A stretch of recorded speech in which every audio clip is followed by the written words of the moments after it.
Hey guys, welcome to Module 2, Social Work 541. This week we're going to move or this module we're going to move a little bit further into understanding research. In the last module, you guys really just hit on the basics, going over how research occurs in social work, formulating research questions and writing literature reviews, which some of that will come in handy this week as far as when you're working on your research approval, research topic approval assignment. So, I'm hoping that you guys really read up last week. Now, this week we're going to look at this module, we're going to look more at understanding research, the structure of research.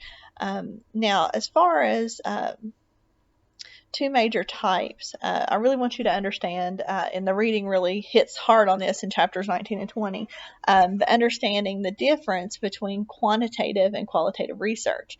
That's really a fundamental part of research. Formulating your research proposal. So most research proposals are the same as far as abstract introduction, literature reviews. Every research proposal has one, but qualitative and quantitative research really differ in the way that the data is collected. Quantitative research is more based in gathering data and analyzing that data. Sometimes it's existing data, sometimes it's analyzing data that you gathered. It's really based in numbers and statistics. Now, whereas qualitative focus more on the experience. In qualitative research, a lot of times there's focus groups, interviews, things that capture more of an essence of the experience rather than just the statistics and the numbers behind it. Now, statistics are used in analyzing qualitative data, but you find a richer, more well-rounded data or information that comes from a qualitative research project. Just understanding those two major differences are key, because you're going to have to determine for your own research proposal that you're going to be working on, what type of research proposal you will be proposing. Will it be quantitative or qualitative? And then, what methods you will use to achieve that. And, when we talk about methods, we mean exactly how the research will be conducted, how the data would be gathered, how will the sampling be gathered. That's your data set, what the data that you get at your sampling. So a little bit of a vocabulary difference there. So, this helps kind of ease you into that.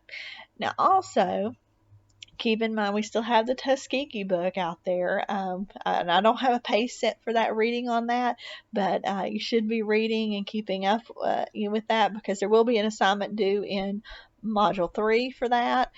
So be sure that you're reading that Tuskegee book. Also, the reading kind of marries that this week as well in chapters 4 and 5 of your text.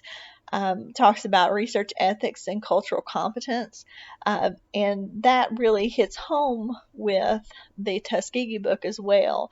The Tuskegee study is one of the most famous studies, that has affected research ethics. You'll read more as you read more in there about the Belmont Report and how it has changed the way we conduct research for the entire world. Really understanding the impact of the impact of research on human subjects, and also being culturally competent while we're doing that. So research ethics is of the utmost importance for social workers as well. I mean, we think it is being important for scientists doing like drug trials and things like that, but it's very important for social workers as well, because we are ethically obligated to provide the most ethical research we can. The Code of Ethics says that we should put our clients first. We are supposed to be culturally competent. We are supposed to be allow for self-determination and whatnot with our clients. So, we're ethically obligated to ensure that the research that we conduct is of the utmost ethical quality.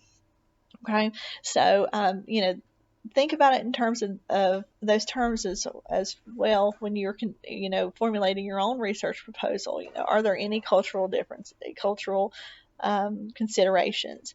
Are there any human subject considerations as well? So just keep those in mind as you're working through your assignments this week. We have a quiz, or this module, we have a quiz and also a discussion. Your discussion really helps you to work toward your other assignment due this week, which is your research question problem statement. It's really working on a first draft of that, helping you kind of get the kinks worked out. Through your discussion, you guys can really kind of help each other in understanding the research question and your problem that you're looking at, and may be able to help each other give some great ideas. I've seen in the past that a lot of good things and spin-offs have come from that discussion. So be sure to post early and often in that discussion, because it's due the same time as the research problem statement assignment, but it doesn't help as much if you're not actively participating in that prior to your assignment due date. Okay, so be sure to take care of that early. Also, just want to throw out there that if any of you guys have missed assignments, there is a late submission option. You see at the bottom of every module, I have a late assignment due date. That due date is at the end of the semester, which for this semester is December. In December, that will you can submit your assignment late up until that point.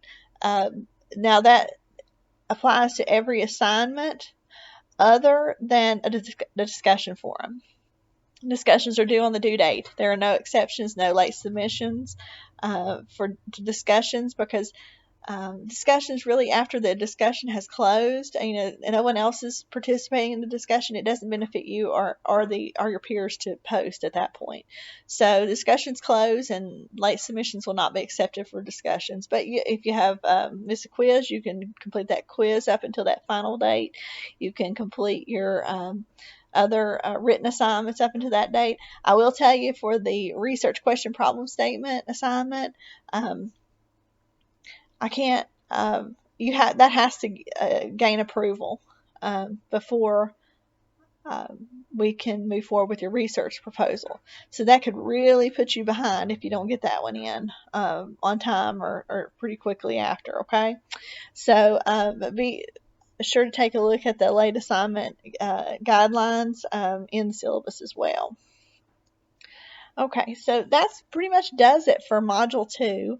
Be sure to take a look also at the optional videos that I provided at the bottom as well. You might find those helpful, in looking at some of your research ethics and cultural competence. There's just some good information down there as well. So you guys enjoy Module 2, and if you have any questions, feel free to reach out. Take care.